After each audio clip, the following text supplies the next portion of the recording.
Bismillahirrahmanirrahim. Assalamualaikum warahmatullahi wabarakatuh.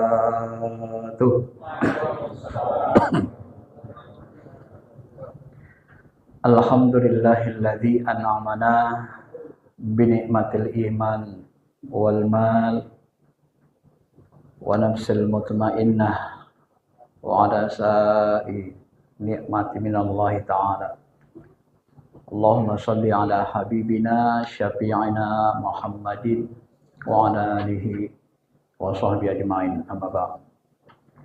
Bapak Ibu yang dirahmati Allah, tema ceramah singkat yang kita bahas adalah zakat dan kebersihan diri. Zakat ini arti dasarnya adalah berasal dari kata zakat.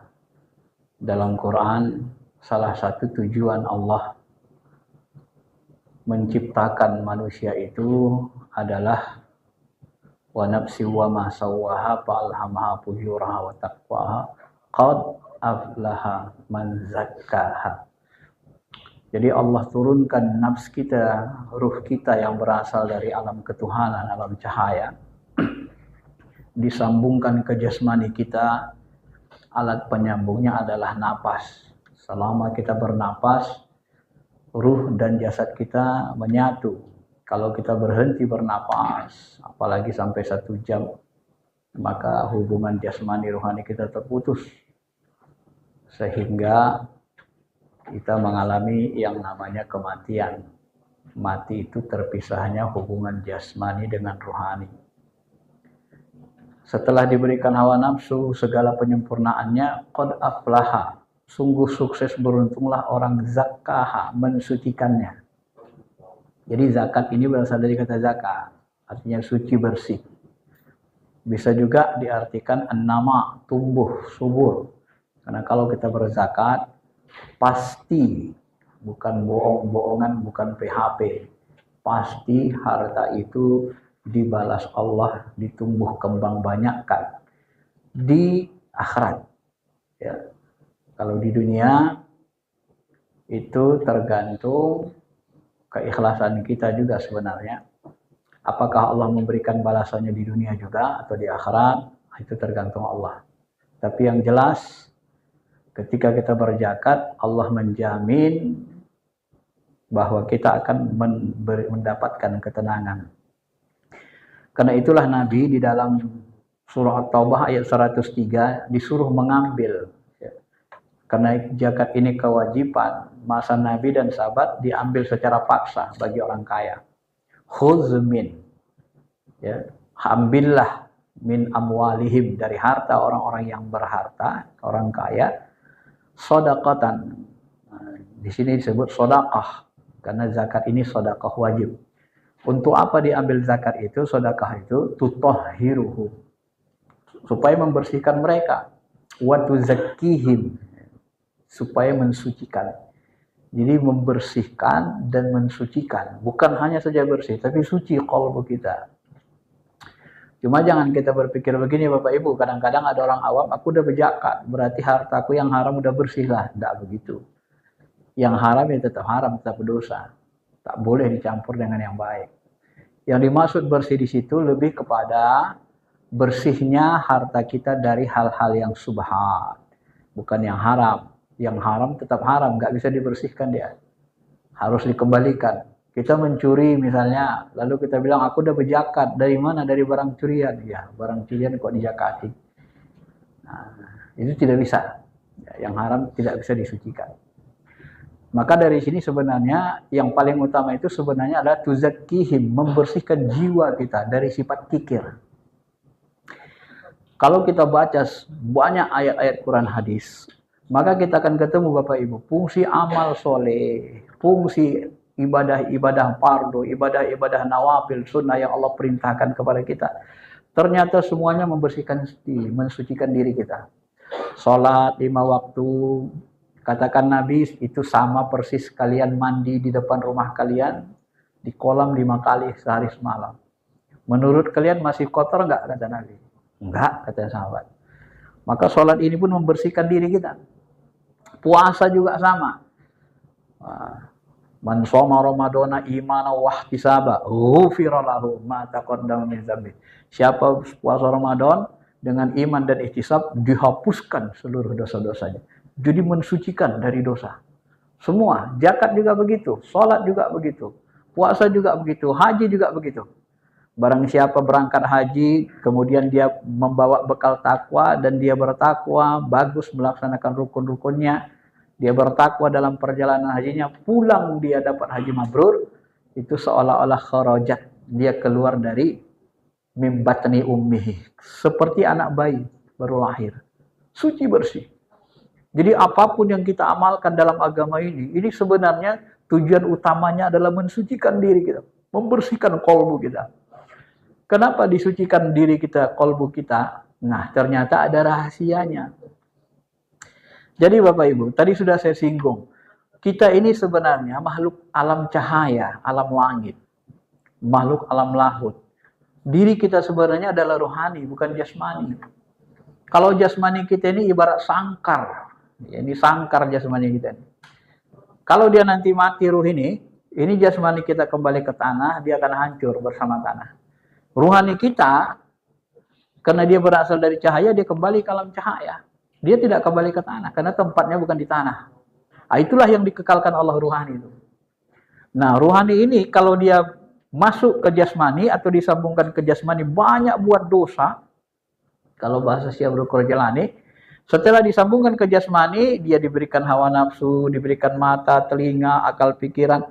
Akibatnya ruh kita ini banyak yang lupa sama Allah. Asik mainin mata, mainin telinga, asik mainin hawa nafsunya. Ibarat anak-anak dikasih main game, lupa dia semuanya. Lupa sama ayahnya, lupa sekolah, kasihkan. Akhirnya ruh kita ini rata-rata lupa sama Allah. Sehingga dia lupa, dia kira dia makhluk bumi. Ya. Maka ketika nanti dia mati, dia pikir dia mimpi. Jasadnya dicuci, dimandikan, dia lihatin gitu. Kayaknya aku mimpi katanya. Begitu dia masuk dalam kubur, dikuburkan, dia apa betul aku mati? Kayaknya mimpi juga. Tiba-tiba datang mungkar nangkir, baru dia merasa, ternyata aku sudah mati. Begitulah dalam satu riwayat disebut. Maka Bapak Ibu yang dirahmati Allah Subhanahu wa taala, kita ini kata beliau memang pada dasarnya makhluk langit, bukan makhluk bumi. Maka kita disuruh nabi di bumi ini kun fid dunya ghariban aw abiri sabili. Hiduplah kalian di dunia ini seperti orang musafir atau orang yang mampir sebentar. Tujuan kita mau kemana? Tujuan kita misalnya mau ke kantor di Sudirman. Nah, kemudian kita mampir di Plaza Bintaro. Mampir sebentar aja. Nah, tapi kalau kita terus di Plaza Bintaro belanja, nggak kerja, akhirnya dipecat. Nah, begitulah kira-kira. Maka kita di bumi ini jangan dikotori kolbu kita, ruh kita itu. Cara membersihkannya kata Nabi harus melakukan amal-amal soleh, termasuk zakat ini. Nah, dan amal soleh yang kita lakukan ini supaya bersih kolbu kita, hati kita, ruh kita. Setiap amal yang kita lakukan harus dilibatkan hati, ruh. Kalau tidak dilibatkan dia tidak bersih. Contoh ketika kita sholat, Allahu Akbar. Inni wajjahtu wajhi, aku hadapkan wajahku kepada wajahmu ya Allah. Wajah ruhaniku, wajah hatiku kepada wajahmu yang maha suci. Kita sebut. Setelah baca ini wajah itu, ruh kita lari, hati kita lari. Ya, nggak lagi menghadap Allah dia. Kemana dia lari? Nah, masuk dia ke rumah. Ini mobilku ini kemarin kayaknya udah kurang bagus ini. Mau lebaran gini payah buat mudik, kayaknya harus beli ganti baru atau dia apa ini. Mulai. Jadi hatinya itu udah lari-lari. Tadi menghadap Allah sesat. Habis itu lari dia.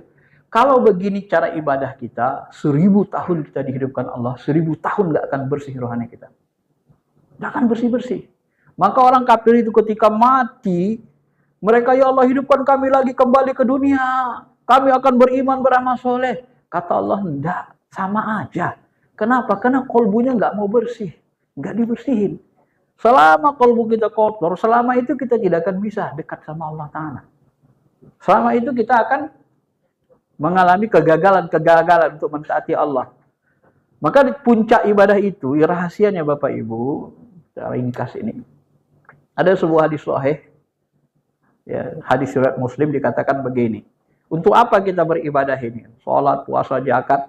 Kata Allah, "Wa ma taqarrabu ilayya 'abdi bi syai'in ahabba ilayya mimma taradtu 'alaihi." Tidaklah hambaku mendekatkan diri kepadaku yang lebih aku cintai, aku senangi daripada melaksanakan apa-apa yang telah kuwajibkan. Jadi amal soleh ini pertama kuncinya adalah taqarrub.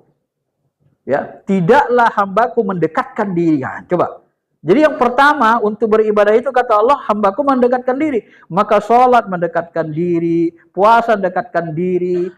Nah, tapi dia harus terlibat rohani kita. Sholat tadi khusyuk. Kalau puasa pun begitu. Harus terlibat ruh kita biar dekat sama Allah. Bagaimana terlibat ruh kita, terlibat kolbu? Maka di sebuah Nabi ada syaratnya. Man shoma Ramadana imana wa ihtisabah. Siapa yang puasa Ramadan dengan iman, dengan ihtisab. Ihtisab itu berasal dari kata hasabah. Hasabah itu menghitung, memperhatikan. Nah, sebagian ulama menyebut ihtisab itu kita puasa muraqabah, merasa diperhatikan Allah. Begitu di kantor, ini mau lebaran ini, mantap ini, banyak bonus uang ini di kantor. Tapi kayaknya kurang juga ini beli mobil baru. Ini ada uang lebih, diambil. Begitu mau kita ambil dan ada uang lebih, astagfirullah ya Allah, aku puasa ya Allah, Engkau melihatku. Kita merasa taqarrub, kita merasa muhasabah, ihtisab, merasa diperhatikan Allah, kita tahan diri kita, itulah puasa. Ketika kita mampu ihtisab, iman wa ihtisab, terlibat hati kita, qalbu kita, ruh kita, ghufira lahu ma taqaddama min dzambi. Baru seluruh dosa kita dihapuskan. Tapi kalau puasa cuma lapar sama haus, kam min shaim laisa lahu jazaa illa ju' wal atas. Berapa banyak orang puasa di dunia ini, nggak ada yang mereka peroleh kecuali apa? Kecuali haus, lapar doang. Maka mohon maaf. Kita Indonesia ini sudah merdeka sejak 1945. Sekarang 2024. Berarti kita puasa hampir 80 tahun. Sekitar 79 tahun. Coba perhatikan Indonesia ini. Makin baguskah umat Islamnya? Makin baguskah kita setelah puasa 79 tahun? Kenapa tidak ada perbaikan yang lebih? Maka 1000 tahun pun dikasih kita ibadah tidak akan berubah. Kenapa? Karena kita ibadah itu tidak serius, tidak melibatkan kolbu, tidak membersihkan kolbu. Tidak iman, tidak ihtisab. Jadi hasilnya nol. Salat begitu juga. Kalau tidak khusyuk, tidak bisa mencegah perbuatan keji dan mungkar. Tidak ada kekuatan energi rohaninya. Zakat juga begitu. Maka kalau kita berzakat dengan apa? Ikhlas. Jangan sakiti penerima. Jangan kita setelah zakat ngomel. Ini orang miskin ini udah 10 tahun nerima zakat aja kerjanya. Enggak kaya-kaya. Kesinggung dia. Apa kata Allah? Qaulun ma'ruf wa maghfiratun khairum min shadaqatin yatba'u hadza. Kata-kata yang baik saja, yang bagus saja itu lebih utama daripada kamu berzakat, bersedekah tapi nyakitin penerimanya. Bagus kamu ngomong baik saja. Jangan sakiti penerima. Begitu kita sakiti, kotor kalbu kita, kepukul hatinya, dia menangis kepada Allah, nggak ada nilai zakat kita. Ya. Kalau bahasa fikih ya hanya sekedar gagal apa saja, sebebas kewajiban saja. Tapi dia membersihkan kalbu. Padahal sebenarnya Allah sudah berjanji kan. Makanya Bapak Ibu, ada orang ekstrim zaman Nabi, mereka salah paham. Khudz min amwalihim shadaqatan tutahhiruhum wa tuzakkihim biha wa shalli 'alaihim. Setelah mereka berzakat, Muhammad doakan mereka, wa shalli 'alaihim. Inna sholataka sakanul lahum. Doa engkau Muhammad itu memberikan sakinah, ketenangan kepada kalbu mereka. Ya, sakinah itu dihantar oleh malaikat. Maka amalan-amalan soleh kita menghasilkan sakinah. Sholat yang benar menghasilkan sakinah. Puasa yang benar menghasilkan sakinah. Ketenangan. Dekat kita dengan malaikat. Karena kita libatkan hati, kalbu, beribadah. Nah, orang-orang ekstrim masa Nabi, ketika Nabi wafat, mereka nggak mau zakat lagi. Kalian kenapa nggak mau zakat? Kata Abu Bakar. Ya, kami dulu berzakat kena masa Nabi. Kalau kami zakat didoakan Nabi, kami hidup tenang. Sekarang siapa doain kami? Katanya. Nah, ini digagalkannya, dibuangnya ayat Tuhan. Dia pikir ayat Tuhan itu berlaku pada masa Nabi. Maka masa Abu Bakar memerintah, muncullah orang-orang yang ingkar zakat. Sehingga diperangnya Abu Bakar. Aku akan memerangi orang yang membeda-bedakan perintah sholat dengan zakat. Kenapa? Karena Allah perintahkan aqimus sholah wa atuz zakah, aqimus sholah wa atuz zakah. Artinya sholat, zakat itu seolah-olah dua yang selalu terpadu. Nggak boleh, sama perintahnya. Sholat wajib, zakat juga wajib. Kalau kita mengkufuri, tidak percaya kewajiban sholat, kafir. Tapi kalau nggak sholat wajib, malas, namanya fasik, dosa besar. Tapi kalau kita bilang, sholat 5 waktu tak ada itu, nggak wajib itu. Nggak ada bilang wajib, cuma ulama aja bilang wajib, bukan Tuhan. Kafir kita kata ulama. Mengkufuri kewajiban, padahal sudah jelas. Ya. Sama dengan mengkufuri zakat, kewajiban zakat. Itu juga menghasilkan kekafiran, karena rukun Islam. Bunyal insam ala khamsin. Islam ini didirikan dengan 5. Salah satunya adalah zakat. Ya, di samping syahadat, sholat, puasa, haji. Yang terakhir itu adalah zakat. Maka zakat ini menjadi pilar. Pilar itu amalan pokok. Nah, kembali kepada hadis tadi, wa ma taqarrub wilayah, mendekatkan diri. Jadi amalan kita ini yang pertama adalah muncul rasa dekat. Karena Allah ingin kita mendekatkan diri dengan amalan wajib ini. Sholat, puasa, zakat, haji, dekat, semakin dekat. Kita bersihkan kolbu kita. Hapus dosa kita. Kalau banyak dosa kita, banyak bintik hitam di kolbu kita. Istighfar kita, banyak amal kita berguguran itu. Sehingga bening-bening kolbu kita. Wa ma yazalu abdi yataqarraba ilayya bin nawafil. Kemudian hambaku taqarrub, mendekatkan diriku dengan amalan-amalan nawafil. Setelah nanti kita mengamalkan amalan wajib, rajin, dan amalan nawafil, nanti ketemulah kita dengan inti dari amalan itu. Apa itu? Hatta ahibbah, sampai aku mencintainya. Maka muncullah rasa cinta. Maka Allah munculkan rasa cinta ke dalam kolbu kita. Kita pun mencintai Allah. Mohon maaf. Coba tarik ke diri kita Bapak Ibu. Udah berapa lama kita beribadah? Udah berapa puluh tahun? Tarik ke diri kita. Apakah kolbu kita sudah muncul rasa cinta kepada Allah? Kalau belum, berarti ibadah kita gagal. Maka saya sebut tadi, puluhan tahun, ribuan tahun dihidupkan, sama saja. Tidak akan ada perubahan. Tapi kalau kita sudah muncul rasa cinta kepada Allah, barulah itu berhasil. Hatta ahibbah, sampai aku mencintainya. Apa tanda Allah mencintai? Kita muncul rasa cinta. Muncul rasa rindu. Maka ketika kita sholat, dibacakan ayat Tuhan, menangis air mata kita. Tara ayunahum tafidu minad dam'i mimma arafu minal haqq. Kamu lihat mereka meneteskan air mata. Karena mereka mengenal yang hak. Kalau sudah bersih kolbu kita, kata Syekh Al-Qur'an dalam Quran, ya kul hadhihi sabili adu ilallah, katakanlah tugas Nabi Muhammad mengajak kita kepada Allah tadi. Karena kita dari Allah, kalau mati harus kembali ke Allah. Jangan kembali ke setan, jangan kembali ke dasar sidin. Orang-orang kafir, kembalinya harus ke Allah. Tapi mau kembali kepada Allah harus bersih. Ala basiratin, harus dibuka mata hati, dibersihkan. Biar kebuka mata hati kita, biar kita kenal Allah, kita merasa dekat dengan Allah, merasa cinta dengan Allah. Dibersihkan dengan amal soleh ini. Hatta hibbah. Ciri-ciri orang mencintai Allah, muncul rasa cinta, rasa rindu di kolbu kita. Ana inda abdi jonnibi. Saya sesuai dengan sangka hambaku. Kalau hambaku mencintaiku, aku mencintainya. Kalau hambaku merinduiku, aku merinduinya. Tidak ada cinta bertepuk sebelah tangan di hadapan Allah Subhanahu wa taala. Nah, kalau sudah rasa cinta didapat, kuntu sam'ahul ladzi yasma'u bi wa basarul ladzi yabsuru bi. Maka jadilah Allah pandangan kita ketika kita mandang, telinga kita Allah telinganya ketika terjadi kesatuan rasa, ketundukan penuh. Apa mau Allah, itu maunya kita. Ketika Allah memandang, misalnya Allah mengatakan, wa mal hayatud dunya illa mata'ul ghurur. Ketahuilah kehidupan dunia ini kesenangan menipu. Maka kita melihat pakai kolbu kita, benar rupanya. Di dunia ini kita hidup ditipu. Kenapa nggak ditipu? Kita disuruh, dipaksa nyari duit untuk cari makan. Habis kita makan nanti jadi kotoran. Jadi setiap tahun kita ini menciptakan kotoran. Jadi kita digiling usus kita tiap hari sampai 60-70 tahun kita disuruh menciptakan kotoran. Tuh comberan kita mungkin penuh septic tank itu. Punya kita semua. Akhirnya kita kayak robot. Ya, kita disuruh cari uang, suruh giling jadi kotoran, menciptakan kotoran. Kita beli mobil 100 tahun jadi barang besi rongsokan. Kita beli rumah 102 tahun, batu-batu jadi hancur. Jadi kita ngumpulin besi rongsokan, ngumpulin batu, ngumpulin kertas, ngumpulin kotoran. Ya Allah, alangkah menipunya kehidupan dunia ini. Pulang kita menghadap Allah, nggak ada yang dibawa. Bawa mobil, malaikat kuburan nggak muat. Bawa rumah apalagi. Bawa uang miliaran, malaikat tolonglah jangan diajak aku. Ini ada tabunganku 2M. Apa hubungannya? Kertas segini gak ada guna sama aku, kata malaikat. Gak bisa kita sogok. Kalau dudunya mungkin. Orang butuh. Di akhirat tidak ada kepentingannya. Inilah menipu. Sama pandangan kita dengan Pak Nur.